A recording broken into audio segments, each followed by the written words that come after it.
She's definitely on my starting 5. Her book, The Game of Life and How to Play It, is in my top 5 all-time reads.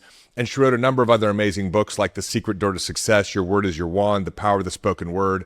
I'm going to David-splain Florence Scovel Shinn today because there's a good chance if you've been wanting to change your mind and change your reality, that Florence has a key that can unlock the next level for you. So, distinction number 1, life is a game governed by spiritual law. So Florence opens The Game of Life and How to Play It with a powerful claim. She says, most people consider life a battle, but it is not a battle, it is a game. So she consistently reframes the entire human experience as a game governed by a set of consistent laws. And this is a big deal because if life is a battle, then strength wins. But if life is a game, then understanding the rules wins.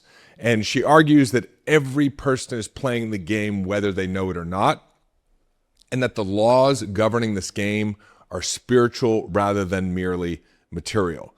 And this is a complete break from today's industry of motivation and inspiration where you're told to hustle and grind, or if you're not working hard enough, you need to just wake up earlier. The way Florence describes the game is played is so much more elegant and frankly, so much more in alignment with the way that I would want to play the game of life. And one of her recurring themes is that people suffer not because the universe or God is withholding blessings, but simply because they are unknowingly violating spiritual law. And that's a radically different way of looking at life, because instead of asking, why is this happening to me or what am I doing wrong? She says we should be asking, what law am I failing to understand? And throughout her book, she tells stories of people whose external circumstances changed only after an internal realization.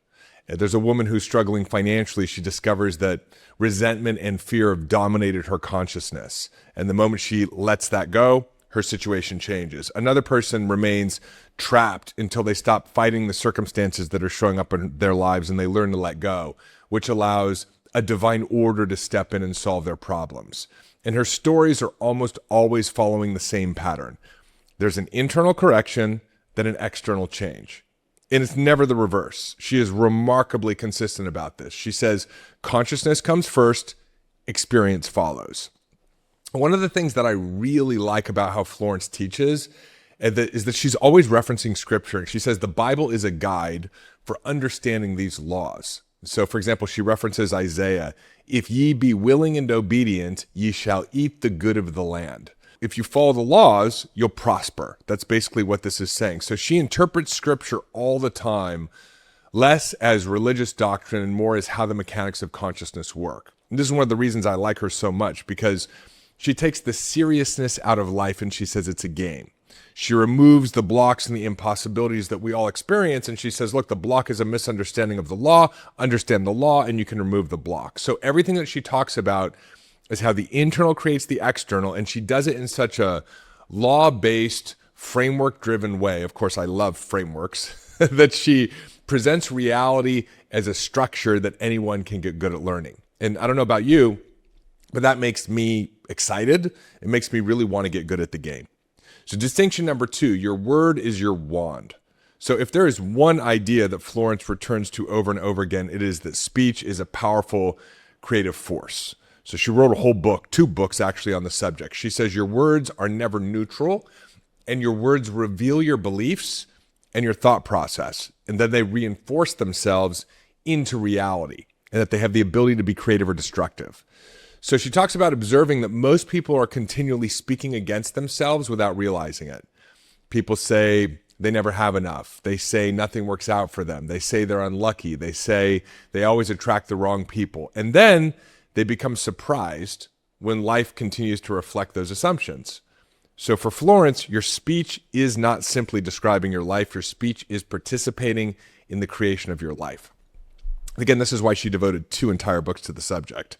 So she believed that words impress themselves not only on the subconscious mind, but on the field of reality itself. And one of her recurring themes is that the miracle that someone is often looking for often begins when someone changes the way that they speak. Not because saying different words is magical, but because different words are revealing a different consciousness. And so she's always showing that when someone stops speaking from fear and starts speaking from faith, Their decisions change, their identity changes, their expectations change, and eventually their circumstances change. But she also says that words are magical because they inform how coincidence and synchronicity show up for you.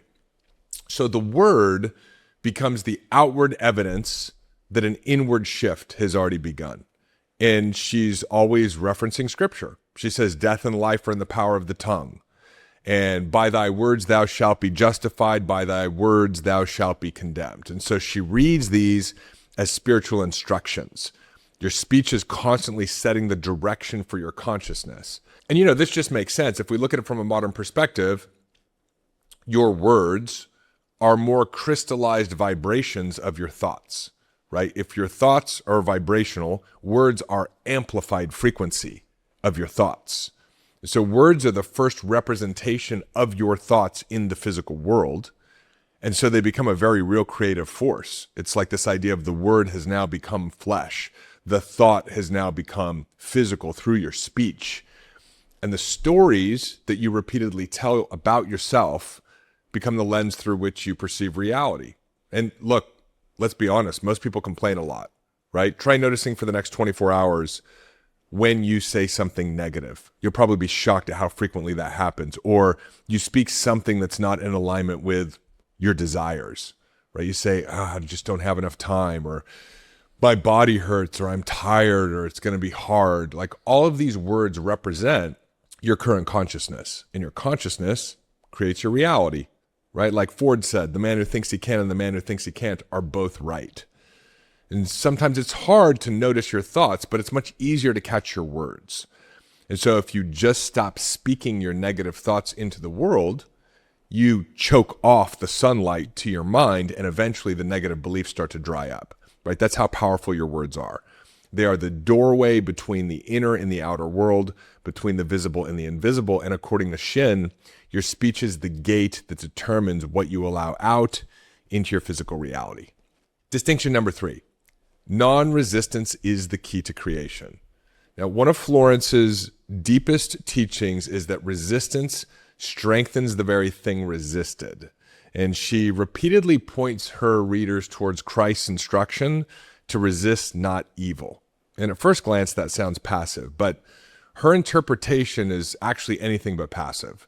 She suggests that emotional resistance binds consciousness to unwanted conditions. I'll say that one more time. Emotional resistance binds consciousness to unwanted conditions. In other words, fear keeps fear alive. Resentment keeps the past alive.